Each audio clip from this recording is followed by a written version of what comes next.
Okay, everyone. So good morning. My name is Lisa Murata, and I have the pleasure of serving as mayor for the town of Rocky Hill for the past 5 years. And we are super excited to bring to you this morning our very first annual State of the Town, which is an opportunity for you to hear from your state lawmakers, from the Middlesex County Chamber of Commerce, and from department heads, our Superintendent of Schools, and then have an opportunity to ask questions. So we're going to get started right away, and the first person I would like to call up is our State Representative Carrie Wood.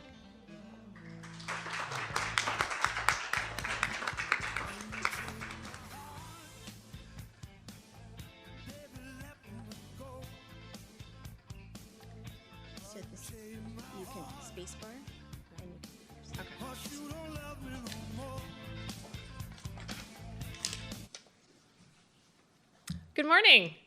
It's so great to see everyone. We were thinking maybe 20 or 30 people, and to see a packed house and people standing, this is so exciting. Okay. All right, so what are we doing up at the state? Well, I get asked all the time, can you help us with some money? And so over the years, I've worked with the leadership within the town, and we have brought some really great money for the town for projects like Elmridge Park. You can see that the former skate park is being converted into a pickleball court. Town Green, we are looking to expand and enhance the Town Green through a $500,000 grant from the state. Our favorite campus, our Veterans Home campus, we just brought $5 million for upgrades to existing housing there. I toured with many of you in this room through the campus who told me over the years, there's some really great housing that's just sitting vacant up there. Well, we went and got a tour, brought the majority leader from the House of Representatives, showed them that there is housing here and we can put people in it tomorrow if it just had a little bit of investment. And we were able to get that done last budget cycle.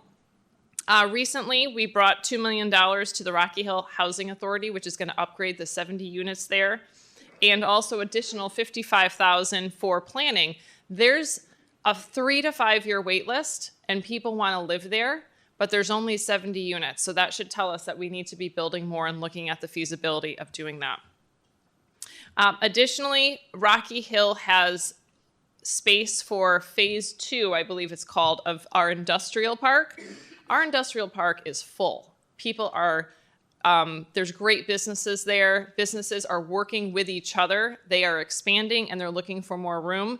But if you took our current industrial park and opened it up for business tomorrow, trucks couldn't drive over a culvert there. So working with the town, we designated $500,000 for design and engineering for a new bridge into our industrial park. And the state also works with the town on things like sidewalks and trail maintenance and investing in affordable housing. So I am working with the community daily on bringing money in for Rocky Hill. Some bills to watch this session. HB 5001, this is a huge omnibus bill dealing with seniors and elder care. We have heard over the years that going into long-term care facilities is not really up to par with what we would like here in Connecticut.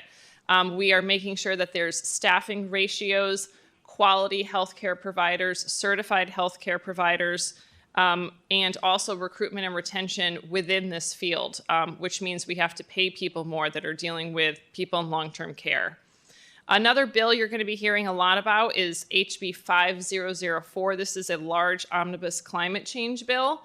And hearing everyone's comments in this room about their concerns with things like electric vehicles in the past, we're looking more to do a carrot versus the stick methodology here, which is providing incentives. And that would mean providing incentives to the town of Rocky Hill, the school system, buildings that we have here to install solar, geothermal, other sorts of energies, allowing businesses. I see a lot of business owners in this room. Thank you to those that have sponsored us today. Allowing you to tap into resources to maybe convert your restaurant into a cleaner energy. This is not a mandate, but more of incentivizing people to go towards cleaner energy. Scary, but we do have food insecurity right here in Rocky Hill. HB 5001 will provide a dedicated source of funding to food banks like Rocky Hill's Food Bank. Believe it or not, but we have a large percentage of our families and our seniors using the food bank daily. I am the chair of the Real Estate and Insurance Committee, so I'm just going to touch upon some bills that are really exciting in my committee. First, we're looking at allowing small businesses to have two different options for healthcare. One is a copay-only plan, meaning you don't pay premiums. Another is allowing small businesses and nonprofits to pool together and buy insurance like a large company. This next bill is very exciting and personal to me because we had devastation amongst our local farms here over the past year, if not longer. And this is a farmer's captive. It's a dedicated insurance fund to fund farmers during extreme weather incidents. Other states have put their money where their mouth is. They gave $10 to $20 million into a farmer's fund, anywhere from Massachusetts, Vermont, New Hampshire to Maine. Connecticut did zero. And that doesn't sit well with us. I mean, the farmers are our neighbors, our friends. This is where we get our food. We cannot have them question whether they should be in business every year. So that's what HB 5255 does.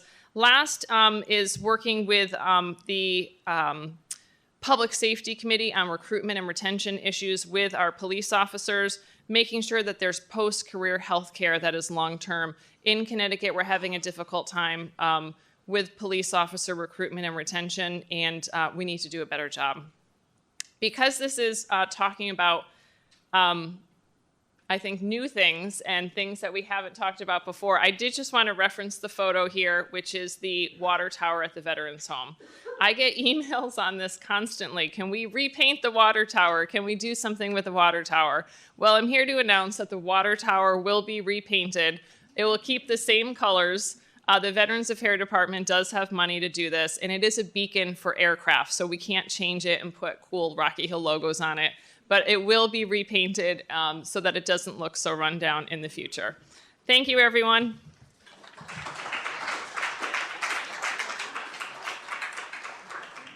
We will move along and introduce our town manager, Ray Carpentino.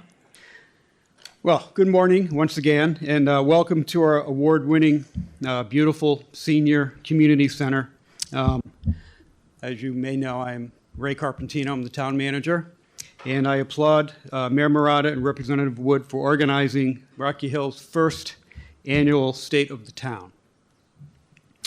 Following my brief talk, you'll be hearing from a number of my department heads on some of the exciting, maybe not so exciting, there we go. Projects and activities that we're working on. I'm sorry, you're so easy. As for me, I just want to mention a few things.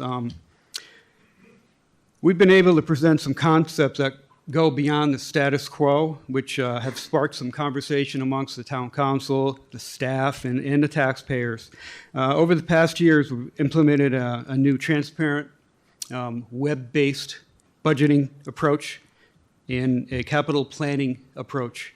We've been able to explore matters such as restructuring our fair rent process, sustainability, a comprehensive approach to reduce our energy consumption and use, which you'll hear about in a few minutes in more detail, adoption of a number of ordinances to assist our farmers, our veterans, and our first responder families. We're proud of our accomplishments, such as approval of our Complete Streets policy, our affordable housing plan and commission, the remediation and redevelopment of the Rocky Hill Community Farm, and the sitting of our new police chief, who you will hear from very soon, and the list goes on. Now, as the former economic development director for Rocky Hill, I'm compelled to offer just a blip on economic development. I just can't get it out of my system, I guess. Like they say, location is everything. These geographic conditions that you see popping up on the screen We're 500 miles within a third of the U.S. economy, 500 miles to two-thirds of the Canadian economy, and you can read the list. But those geographic conditions have afforded Rocky Hill an established corporate footprint, a highly educated and skilled workforce, a diverse housing stock, award-winning schools, and a very comfortable quality of life.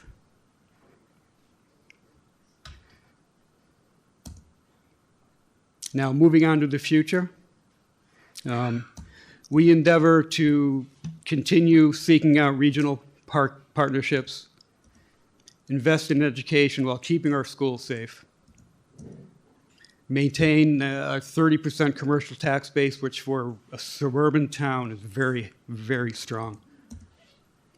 Continue to seek alternative energy sources, continue to pursue sustainability, assure first-rate EMS, fire, and police services well into the future, increase our bond rating from AA+ to AAA, manage our energy costs, manage our solid waste costs and recycling programs, continue to build connections to the Connecticut River and to our town center,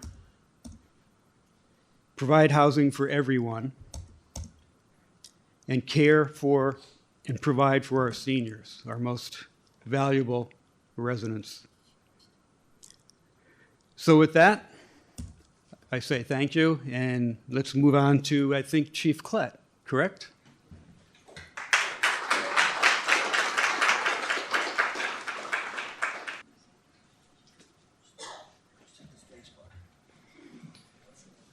Good morning, everyone.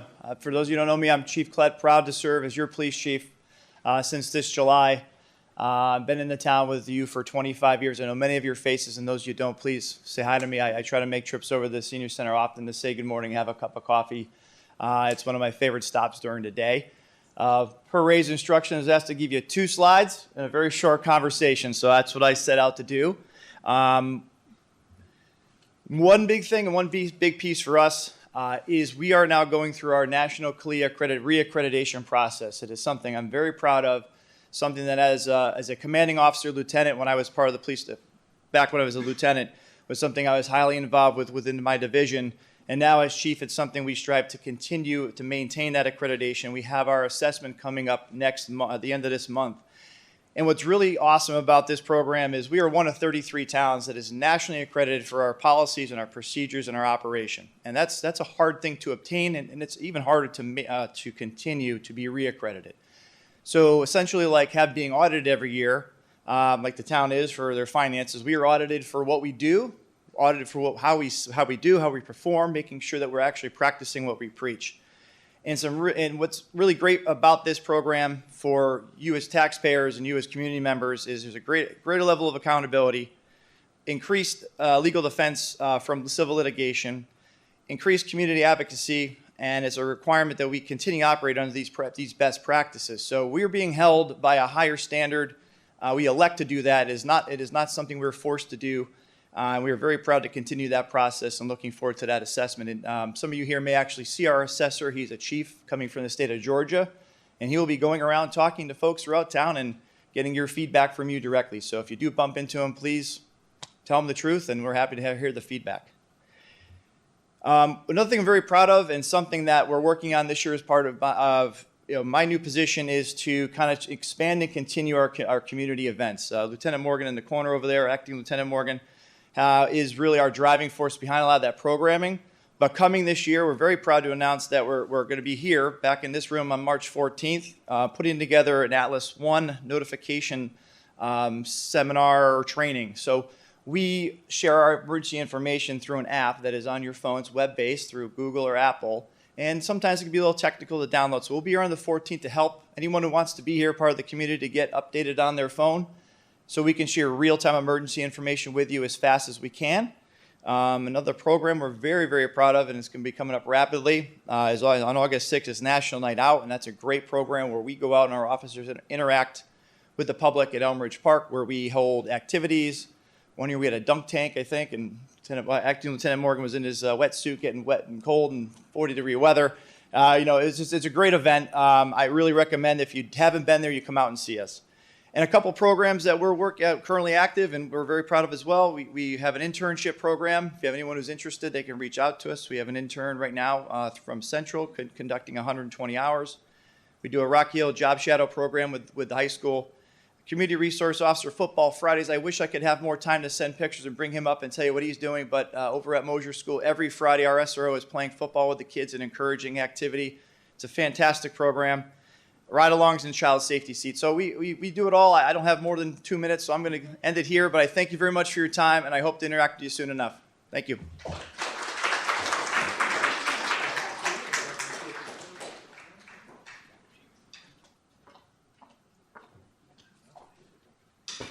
So, Ray, we're going to have a conversation because you told me one slide. Just want you to know. You told me one slide. Good morning, everyone. My name is Dana McGee. I am the Director of Human Resources, Legal Compliance, and Risk Management for the town of Rocky Hill. And if you haven't heard this enough, I'm going to say it again. You live, work, and do business in an award-winning town. I want you to know that one of the areas that you also win awards in, you are continually recognized by insurance organizations for having one of the lowest rates of public officials' liability matters out of all the municipalities in the state of Connecticut. What this means for you is that your tax dollars don't go towards paying settlements for bad cases, et cetera.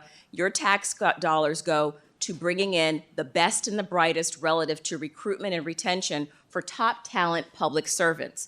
Just to give you an example of how we do that, when it comes to recruiting and hiring top talent, we cast a broad net. We ensure that our processes are very much objective. Our screening methodologies meet muster relative to judicial reviews, et cetera. And when it comes to workplace climate and safety issues, our employees get continual training on keeping our workers' claims low, fewer accidents. That translates into, again, your money being used in the right places. On the horizon, we'll be looking at professional and leadership development programs and succession planning, but I can't stress enough how nice it is to work in a town and to share with you the news that, again, you are an award-winning town, even relative to how your municipal organization manages its risk. Thank you.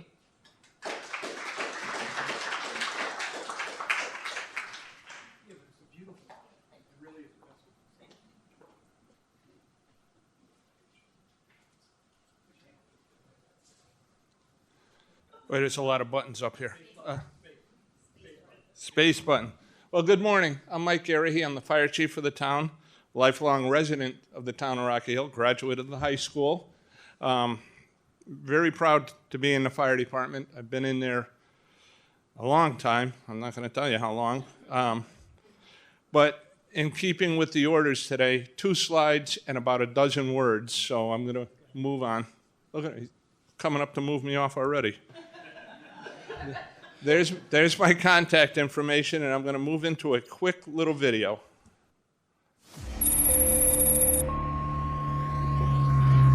Rocky Hill Fire Department, IC 53, structure fire, 123, truck 2. Call in the working structure fire, fully involved. The lights go on, the sirens. It's just kind of like this adrenaline rush. PMC advising a traffic. Call for responding. Engine 1, 2. Engine 2 responding. Crash security responding. Bring Marine 1.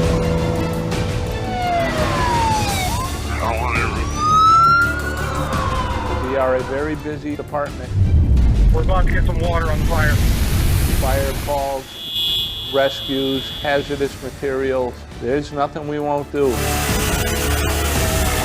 Coming in, you don't know what to expect, but as soon as you walk in through these doors, there's a brotherhood. It's a good club, it's a good social aspect, it's a good place to learn, grow. You have a time commitment, the fire department takes care of the rest. I had no experience. I had certain kind of doubts, like could I keep up and would I pick up the knowledge as quickly? But all the training that we get teaches us firsthand how to deal with situations. I just feel like we got a great core of firefighters here, from young people to people who with 30+ years of experience. It's invaluable how their experience helps. Rocky Hill is a very interesting town. We have large food warehouses, one of the largest apartment complexes in the state of Connecticut. I-91 running right through the center of town. I believe 250,000 cars a day, or the Connecticut River. We cover it all. We have a lot of benefits, everything from pay-per-call to a $2,000 tax abatement to a pension plan to scholarship programs. The support is tremendous. We have a mentorship program that I'm still going through right now. Anytime I have a question, I just ask. They make sure that you learn things along the way, and you really shouldn't feel any pressure when you're joining. This job makes you a better person, a better human being, and better prepares you for a lot of life's challenges. I can't even begin to tell you how many times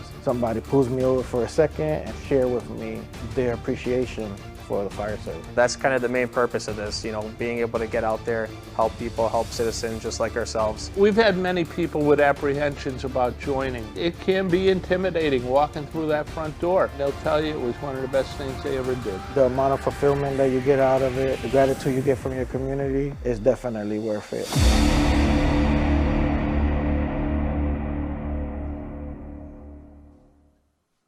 Okay, thank you.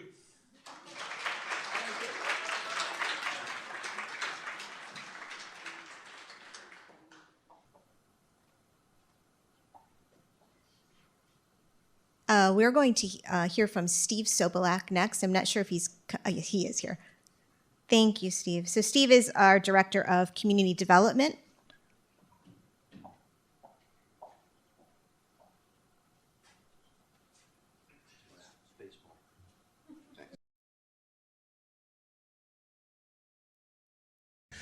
So, as the mayor said, I'm Steve Sobolak, Director of the Community Development Services.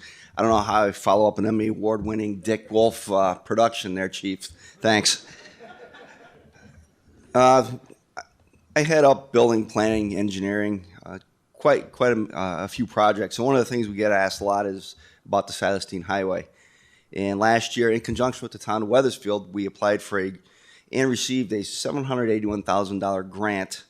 It's called Safe Streets for All, and it encompasses a 4.1 mile corridor from the city of Hartford south to Parsonage Street in Rocky Hill. And the purpose of the grant is to study multimodal transportation, mouthful. That'd be cars, trucks, bus, pedestrian, bike, ped, accessibility, equity, which ties into what you've heard already, and connectivity. The study is going to include traffic, roadway design, access, land use adjacent to the highway, again, the multimodal transportation, vulnerable users, access for the future, look at alternatives, and just general transportation improvements. And one of the big issues we have is at exit 24 on the Silestine, where it meets I-91. And you can kind of see from this aerial, there is a sidewalk. Let me point here.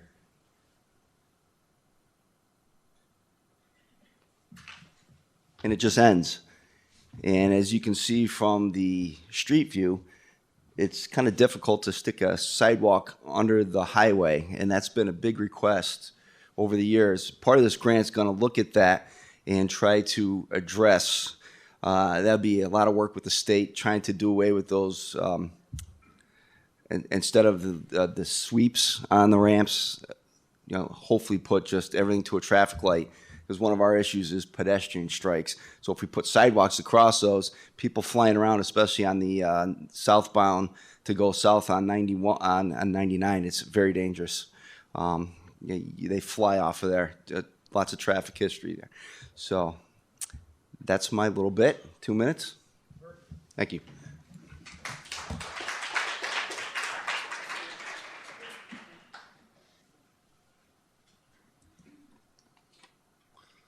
Morning, everyone. I'm Stuart Topoff. I'm the assessor. Many of you know I just sent you notices of revaluation. Yep, fully understand. But I'm going to talk about the current market conditions today.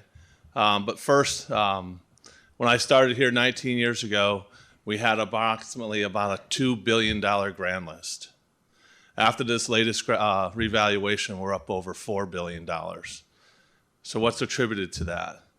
So far, everything you've seen here today, with the fire department, the police department, our park and rec department, I'm sure they'll get up here and tell you all the good things they do, this building. So all these things that the town have done over the last 19 years is indicative of the valuation growth in people's property, because people want to live here. And they want to live here because of all the things that they do. And I use Rocky Hill as an example wherever I go, because we do a lot of good things. So with that, with my limited 2 minutes, just a little bit about the current market conditions. Since the October 1st revaluation, our real estate values have gone up about 9%, with the median sale price of $322,000. So that's about a 9% increase as well. So people still want to be here. And the biggest question I get is, where can I find a house? And I just say contact your local real estate agent, because they're out there. You just gotta be prudent and really keen on where to look. But with that, we just completed our 5-year cycle of revaluation. And Rocky Hill is a trendsetter in the state, I think, with all the things they do. Because if you just listen to the fire and police chief, you see that they're doing a lot of great things. But this year I'm going to be proposing to do annual revaluations. And why is that good for you? The reason why that would be good for you, because many of you saw your increase, the percentage increase, and you said, oh my God, the world came to an end. Well, this will take away from that. It'll show just a rolling hill, the small ups and downs, and it'll even out. And as the market changes, we'll be able to better reflect the market prices on an annual basis. Hopefully we'll be able to do that. It'll be a lot of work for us and the town, but at the end of the day, I think it'll truly reflect that the process will be a better process. And that is all I have.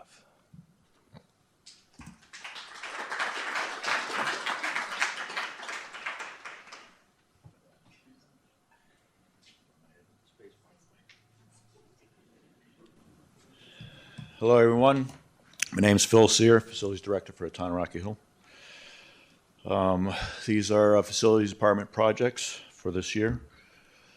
In 2024, the construction industry will recognize LED lighting to be used going forward. As a result, existing field lighting with 1,500 watt incandescent lamps and ballasts will no longer be manufactured.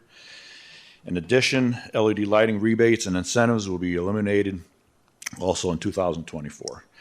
We will be using Eversource's 0% financing on bill payments, in addition to using solar credits from the town solar farm to pay down 100% loan over the next 6 years, 0% loan over the next 6 years.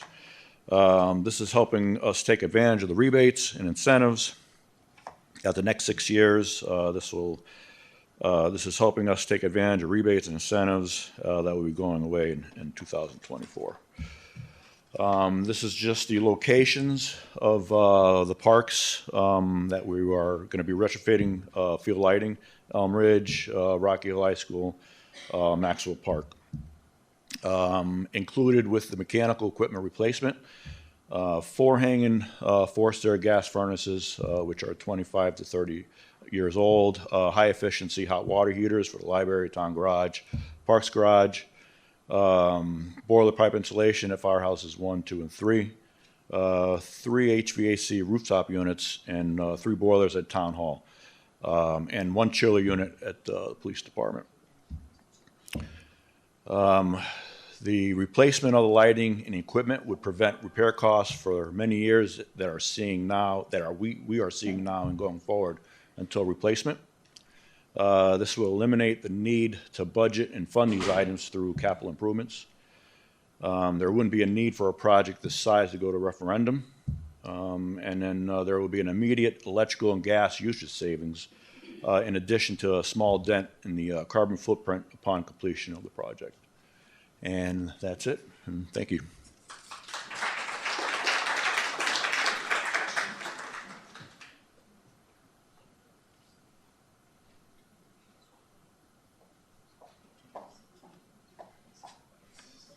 And we're going to hear from our final director this morning, Gina Marino, who is the Director of Senior Services.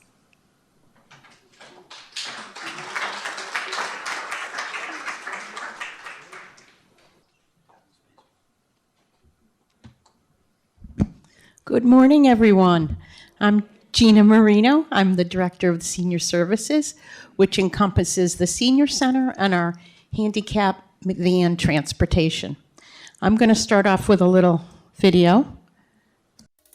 The joy of being in a senior center is meaning your life continues to expand. The things you can give and the things you can receive happens at a senior center. The senior center offers so much, and I wasn't aware of that until I joined. I'm here just about every day. Everybody comes here to have a good time.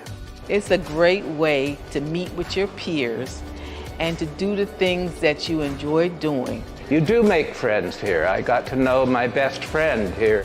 I really think that senior centers are great and enjoyable. It's nice to have a community of people who have the same creative bend. Activities are different every day, so there's always something to do. You meet people, you do things, you're creative, you learn. The sense of community is just amazing here. It's a place for everybody. Just give it a chance. This senior center is fantastic. That sums it up, really. That's what a senior center is. And believe it or not, many of you in here qualify to come to the senior center. 55 years and older. And if you live in Rocky Hill, it's a free membership.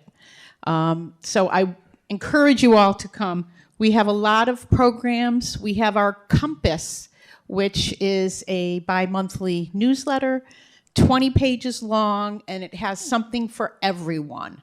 One of the things we try to do here is if you have an idea for a program, we try to put it together for you. And that's why we're successful, because we listen to what people have to say. It's very important. One of the things that we're bringing in May is silver sneakers classes. We'll have 6 different classes, 2 on Monday, 2 on Tuesday, and 2 on Thursday.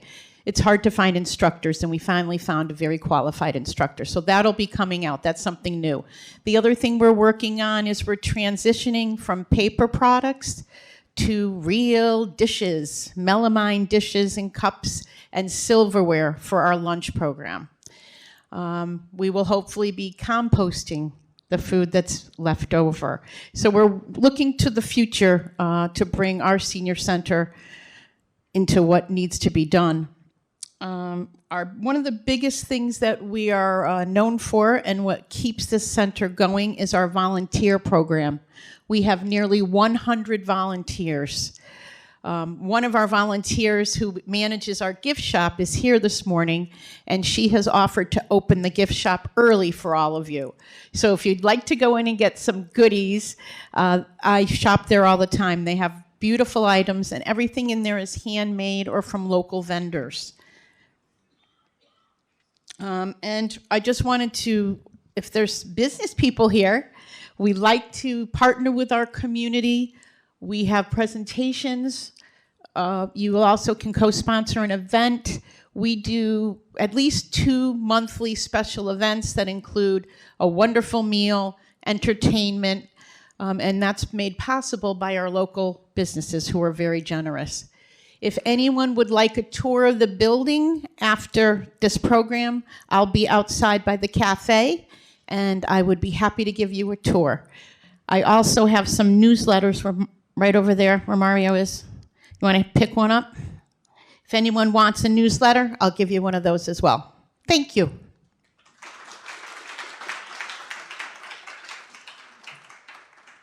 So I'm representing Kim Ritchie, who's our town planner. She fell ill yesterday, so she's not able to be here. So I'm an engineer, not a planner, so I don't pretend to play one on a video. So affordable housing, big topic. The state has a statute, 830G, which requires all towns to have a affordable housing plan, and it has to be updated every 5 years. I'm proud to announce that in 2022, the end of 2022, they've adopted a plan. One of those items was to name a commission, which at the last town council meeting, they named the commission of 5 regular and 2 alternates. So that's exciting, and now we can get down to business. So affordable housing, as it says, affordable apartments, middle-priced housing, rental assistance. Some of the pictures here you see, tiny homes. I'm not sure if that's in the zoning yet. I think most of these pictures are of items in town, too. The bottom one is what's coming to the center of town, the old Ames. That's Kelson Row, the top right corner. That was the Vessel, which is a big controversy in the center of town. They're going elsewhere now in town. They're going to be putting up 2 buildings. And the beautiful thing about some of these new apartment complexes that are coming is they're going to be offering up 30% affordable. The state's set a goal for the towns to be 10%. We're not quite there yet, but 30% on a lot of our newer apartment developments, or there's some that are going to be old office buildings converted to apartments. They're offering up 30% affordable. So that's great news for, and affordable is just not, you think of affordable, that's for your teachers, like my son. He doesn't make a lot of money. He's affordable housing kind of guy. Young folks just getting started. They want to live in the town they work, and it's hard when median prices are $500,000. They can't afford those houses. So this is the first step for those kind of kids. Thank you.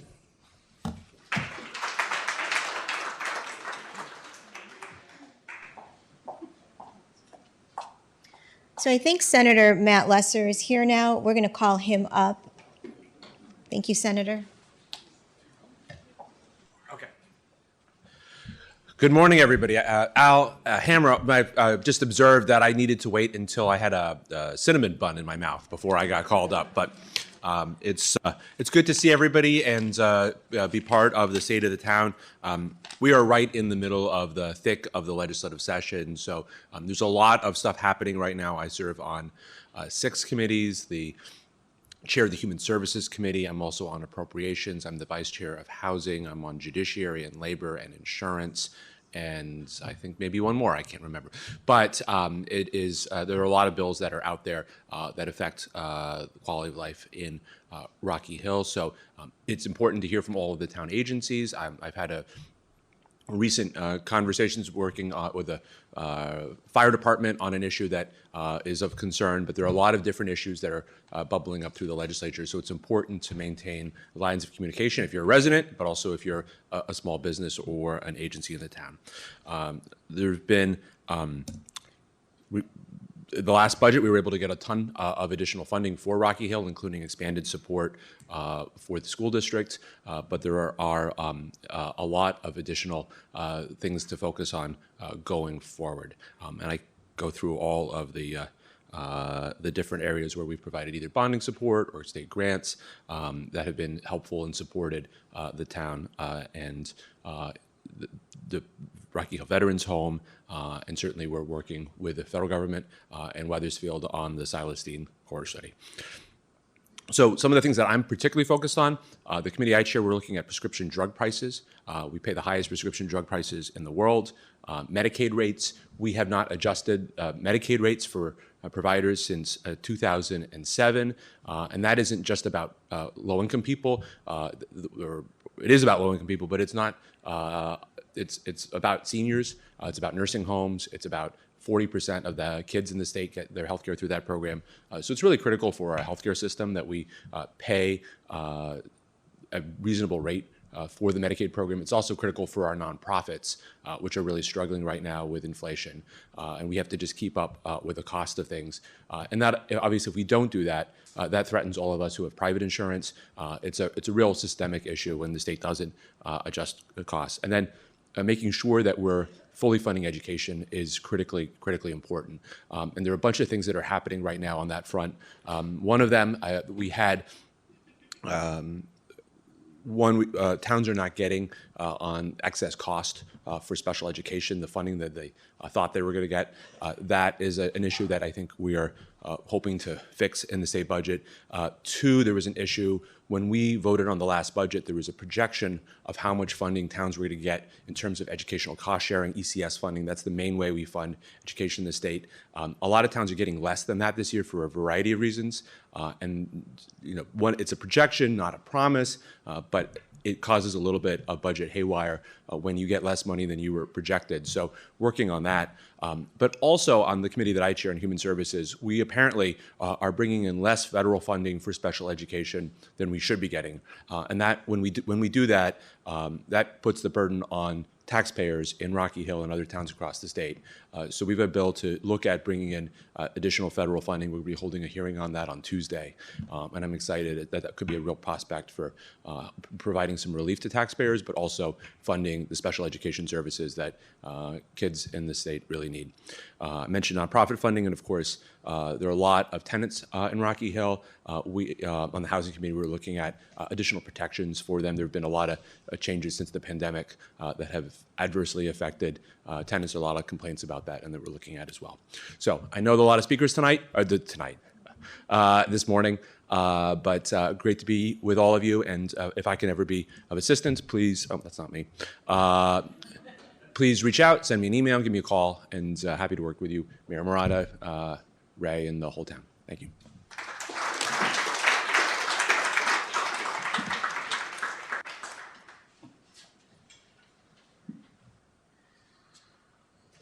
Hi, good morning. Mark Zito, Superintendent of Schools. Appreciate the invitation from the mayor. Really glad I came today. I realized I'm now eligible for the senior center. So that's exciting. I just made the cut about a month and a half ago. So I'm excited to represent our school district today. First thing I want to do is recognize some of our board members that are here. See Mr. Tom Kosker, Board of Ed. Ms. Barron Morphia, Jennifer, is here. Also on the board, I think Jay Chabra is here. And Lori Bosky, are you still here with us this morning? Former board member, long time on the board. So they are aware of most of what I'm going to share with you, but if you're not aware of what's going on with the Rocky Hill Public Schools, I want to just mention a few things. First of all, we are an organization that remains committed to teaching and learning, so I really appreciate the mayor inviting me to come here and speak this morning. Our core mission is student achievement. We have the highest test scores in our district reference group consistently over the last several years, and we couple that with what we feel is a very efficient budgeting process, which takes the interest of the taxpayers and keeping costs down as a core thing we focus on as well. So we're getting really high results at a very reasonable cost on a per pupil basis. It's really about the families in town and serving those kids. The teaching staff we have in Rocky Hill is top notch. All of our positions are filled. We have a very competitive hiring process, great teachers in the classroom supported by really strong administrators, and a vibrant 21st century curriculum. And when you combine those factors with that family support, it's not surprising that we see such excellent results in terms of student achievement and preparing kids for life beyond the K-12 system as they move into college or into the world of work. So we're very proud of our academic achievement, but a school system is more than just academic achievement. In terms of extracurricular activities, the vast majority of our high school kids are involved in other activities, not just sports, but things like the band, chess club, other Model UN. We just started a Model UN club. And we know from the research that when students are engaged in their school with extracurricular or co-curricular activities, that they perform extremely well academically. So there's a whole body of research on that, how important that is. So we're very proud of the work that our staff does with our kids, particularly at the high school level, after school. The girls' basketball team just had a great run, had a chance to go to 2 playoff games, two wins. They lost in the third round of the state playoffs, but a great run. Our ice hockey team, I think tonight they play a state quarterfinal game, or tomorrow night. We're very proud of the accomplishment of the kids on the field as well. And again, like I said, award-winning band program. Tonight, if you have an opportunity, we have an art show at the Cora J. Belden Library. K through 12, kids will be showing off their artwork. Come on over and take a look at that. It's a very popular event. So very proud of the work of our students and our staff. I see a school district as an integral part of what goes on within a community. So we are very blessed to be serving the community of Rocky Hill. We have an excellent collaborative relationship with the town. Mr. Carpentino has been outstanding to work with. I was invited to participate in a get-to-know-you session several years ago with the candidates for town manager, and my advice back to Dana McGee was make sure you get Ray. He's really good. So we've been really pleased to have that relationship here with the town, obviously with our mayor, who's been very supportive of the school district. We have a great park and rec department in Rocky Hill. We work very closely with that department. Planning, zoning, all the department heads that came up today, we have an excellent relationship with them. So that's really important. Not every town has that connection or that synergy between its school district and the municipal side, and I think we have that very strongly here in Rocky Hill. I want to mention our first responders. It was a great video. Like Chicago Fire video today was awesome. The police department and the fire department have been very good partners. Chief Klett spoke earlier about some of the things going on in the schools. I am very, very pleased to have police officers serving in our schools as school resource officers. The most important thing they do is keep everybody safe in our schools. But beyond that, the relationship that they have developed with the kids is remarkable.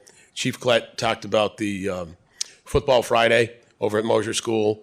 We have coloring with cops. There's all kinds of initiatives where the police officers are working very closely with students to show them that if you develop a positive relationship with the police, they're here to help you. They're here to support you. They're here to mentor you and guide you. And it's been really, really important. Not every community has a school resource officer program. We're very lucky to have it. And again, that's directly attributable to the support from the town council and the mayor's office.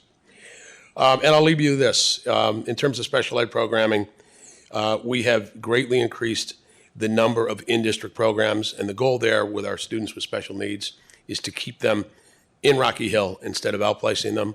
We want to serve them here in our town so they can remain part of their community. We want to ensure success for all of our students, even those kids with the biggest challenges in life from a special needs perspective. And I'll end with this. If you haven't been over to the Dream Cafe, it's a new program we started this year, just opened about a month ago. It's over on New Britain Avenue, underneath Kumar's restaurant over there. That's a program serving students with very severe disabilities, ages 18 through 22. I see a council member here, Mimi Thoreau. I think she's a regular. Mimi, put your hand up. Every time I'm there, I've seen you. So today, if I go over there, I think you'll still be there when I get there. 2 places at once. But this has been an outstanding program. It's unique, one-of-a-kind program where students with severe disabilities have an opportunity to work in the public sector kind of situation where they're interacting with the public. They're out serving coffee, serving pastries, working with non-disabled peers and trusted adults. It's really, really remarkable. The goal here is to have those kids learn the kinds of skills that they can then transition into the workforce when they turn 22. And historically, if you look at special education in our country, that has not always been the case. When kids leave the school system, historically, unfortunately, many of them just go back home and spend the day on the couch watching TV and so forth. And we have really high aspirations for these kids, and we're off to a great start with it. So, again, we appreciate the support of the town. Very, very blessed to be here today. Thank you for the invitation, and look forward to hearing the rest of the speakers. Thank you.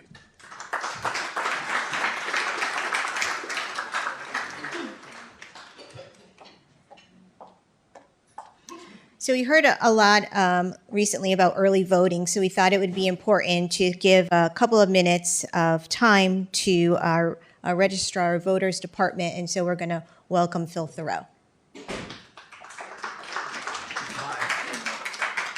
Hi, as the mayor's, thank you, Madam Mayor. As the mayor said, my name is Phil Thoreau. I'm the Democratic Registrar of Voters. My counterpart, Tom Pugliese, the Republican Registrar of Voters, is here.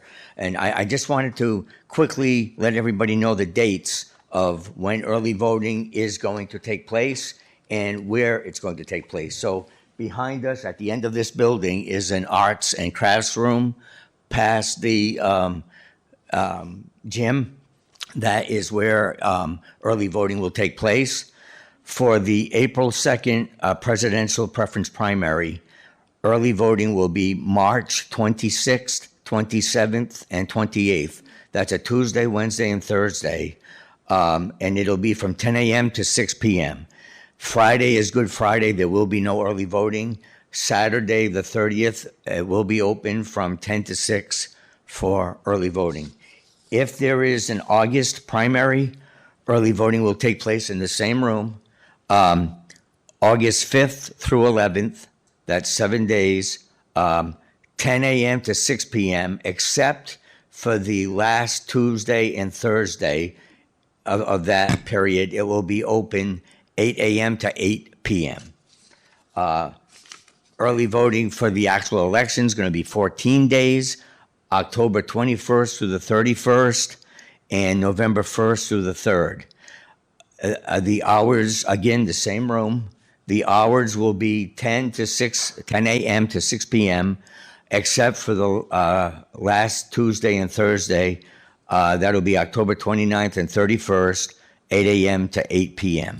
If anybody has any concerns or questions about early voting, I urge you to go on to myvote.ct.gov, and they have all the questions answered there. And you can also go to the Secretary of State of Connecticut's website, and she has a lot of information. Thank you.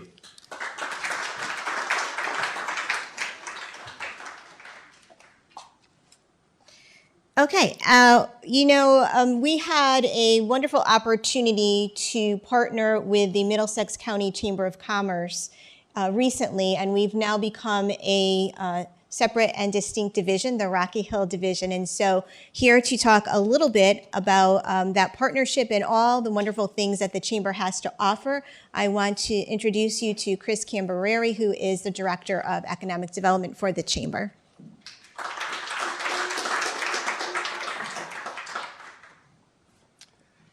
Good morning, everyone, and thank you for having me. I too just learned that I am a senior and I might be joining your superintendent at the Silver Sneakers class when it comes up. We'll be buddies in that class. As your mayor said, my name is Chris Cambereri. I am the Director of Economic Development at the Middlesex Chamber of Commerce. We're very happy to have Rocky Hill as our partner and a great example in the region as what a community could do when they work together. Let me put my glasses on here, I'm sorry. So what I do is I work on initiatives that advance the growth and opportunity in people, businesses, the community, and the region. One of the committees that I co-chair is the Economic Development Steering Committee, where economic development professionals from the region, we have Rocky Hill included, come together to collaborate and talk about what's going on in our towns. Rocky Hill is a great example with Kelson Row, a great example of economic revitalization. With the development at Kelson Row, what we have is an area that has been in disrepair for 20 years, that's been cleaned up. We have housing where we could bring our young professionals, recent college graduates, to an area that they want to live, work, and play. Keep our parents and grandparents happy that we're keeping our kids in the state, and help our workforce issues. So with that, we also have many other developments in our region similar to Kelson Row, similar revitalization areas. We have Brainerd Place in Portland, mixed-use development. We have the Red Line in Cromwell, which hopefully will get underway this year. The Westbrook Outlets down in Westbrook, which is just planning a 536 apartment complex, townhomes, and mixed-use development. So all these things are great for our region. It spawns other economic activity and really helps the area and helps the tax base along the way. And the last thing I want to touch on that the Middlesex Chamber is doing, we're monitoring pretty closely the light removal on Route 9. So this is, I think, the third stab at it with the DOT in the past 20 years. There is a challenge right now with the northbound exit into Middletown. So between the local towns and the DOT, they're working on the best case solution so it doesn't put all the traffic onto Main Street, clog all the streets there, and cut off any economic activity east of the river. So those are just some of the things that we look at and we monitor. We're happy to have Rocky Hill as a partner. You're a great example for the region. And I have to tell you, in our Economic Development Steering Committee meetings, some of these smaller towns along the river, they really look up to their big brothers and big sisters in Rocky Hill. So thank you for everything you do for the chamber and for your community. Thanks.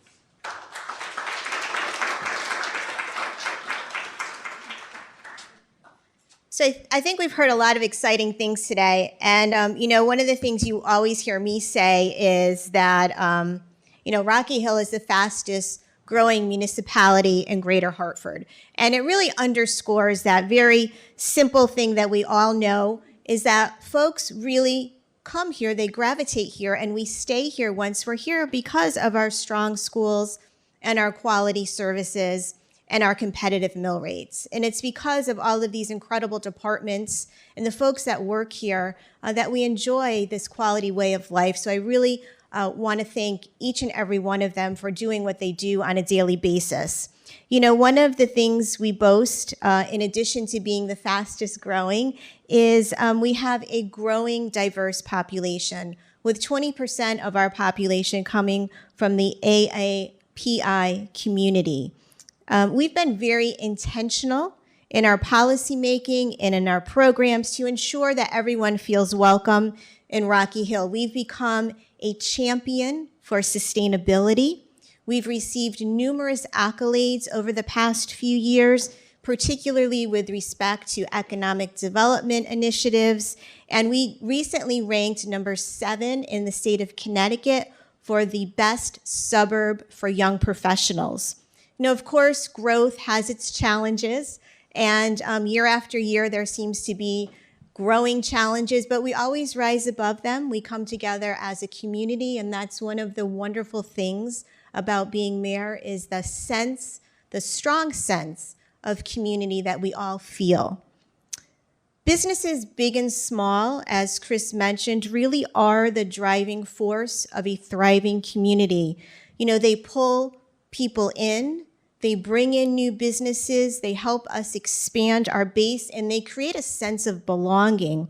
And we are really, truly grateful for all of you who are in this room, who are business owners, who have invested in our community, those who work in big businesses. We thank you. And we want you to know that we consider you not just a business, but a community partner. And we want to hear from you. So I encourage all of you to reach out to either myself or to Ray. We want to know what keeps you up at night, what keeps you here, and how can we keep you here in Rocky Hill, because that's super important to us.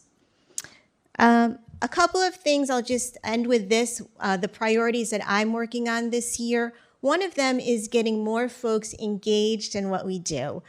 We have a bazillion at this point, committees, commissions, boards, task forces, and we want to make sure that we have voices from every community within our community at that table, right? And one of the things that's very difficult is getting people to volunteer. It's a little bit intimidating. It's a heck of a lot time consuming, but it's super rewarding, and it's essential that if everyone is going to feel safe and comfortable in our community, that they know they have a voice. And so we're going to be working really, really hard to get out there and pull people in to get and belong with our local government activity. And then the last thing, of course, it's budget season, which I hear is the second most wonderful time of the year. And, you know, we we have challenges. I mean, like any other community has challenges. But one of the things I think we've done a good job at is making sure that we're living within our means. And that's super important because the more we borrow money, the more taxes go up. So now that we've created this, what I think is a sustainable pattern of working within our budget, what we need to start focusing on this year is really putting aside that money for capital expenses. And it's not always easy. It's a little bit of a challenge, but I guarantee you that once we start saving for some of our major capital improvement programs, we're going to see a really important shift in terms of how we're able to do more things in town and keep our mill rate competitive. And so I'm really excited to let you know that our finance director, who is an award-winning finance director, she has created a new capital improvement plan that she's going to introduce. It's part of what our town manager had mentioned,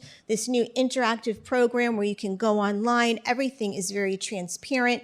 You can see what the ask is, how we are prioritizing needs, how we intend to fund those needs, what the timeline is. You can see photos, and that's really a big important initiative for us this year.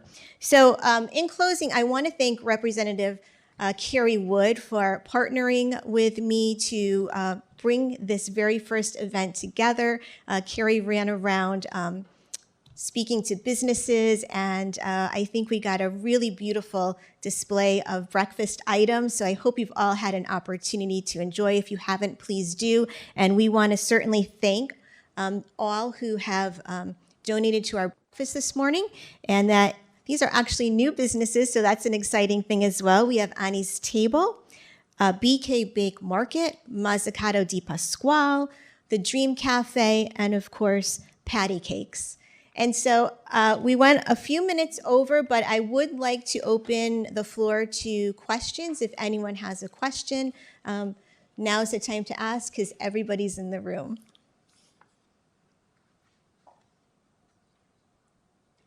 Yes.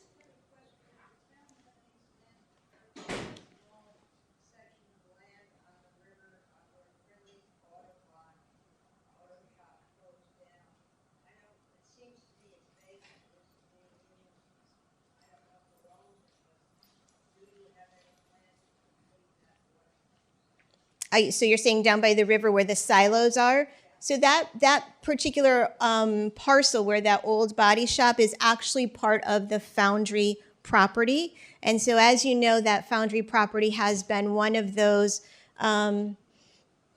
projects that has stalled, for lack of a better word. And I think we probably had an update maybe 8 months ago from the owner's representative that the last go around, they were looking to redesign the interior floor plans of the project that's going in, right? So we actually need to call them back into town hall and see what the status is for that. It's been a long time in the making. It's certainly something that we've tried to incentivize, but as with any type of privately owned property, we really are sort of at the beck and call of what that owner wants to do. So we are told every 6 months that there's something coming and there's something in the works, but yeah, that's not something that we can actually purchase. It's owned and it's part of that Foundry parcel. Any other questions? Okay. Well, I thank all of you for coming, and I thank our speakers.